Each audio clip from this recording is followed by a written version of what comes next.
Tapos kung lakad-lakad muna po ako ulit dito sa baba.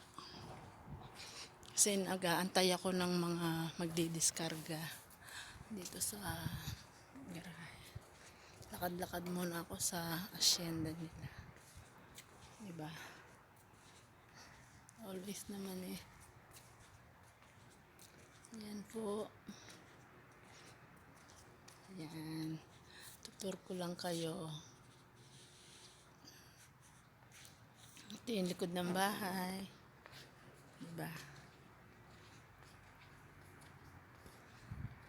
Ito, may marunggay ako. May marunggay ako dito. Pagka yung gusto kong magtinola o kumain ng gigisa ko lang siya, kumukuha ko nito, 'di ba? Yan ang marunggay. Ayan ang araw. Si Haring Araw palubog na. So kasi alas 4:30 4:40 na dito. Ayan. Pag taglamig, yung driver namin nagtatanim yan ng sili dito. Ayun, nakapunlaan na yung sili niya. So, pagka umano na yan, hihilera niya na dyan. Yun, yung may supot na yun, yung may plastic na yun. Ano yan? Punla. So, diba? Laruan ng mga bata.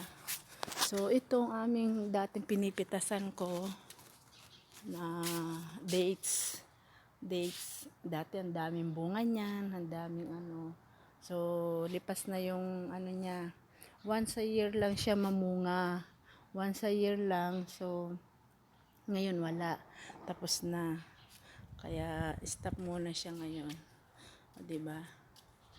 So, dito muna ako mga 15 minutes, 20 minutes. Darating na yun. Kailangan may salansang ko na yung ano. So, tapos, pag nagdiskarga na sila, aalis na ako. Kaya tara po, dyan muna kayo ha. Mag-aayos muna ako. Bye. Papasok muna ako dito. Kasi pag dumating na yung mga lalaki, mamaya, hindi na ako pwedeng magpakita sa kanila. Kasi baka rapin nila ako. Charot. Tara. Samahan niyo ako.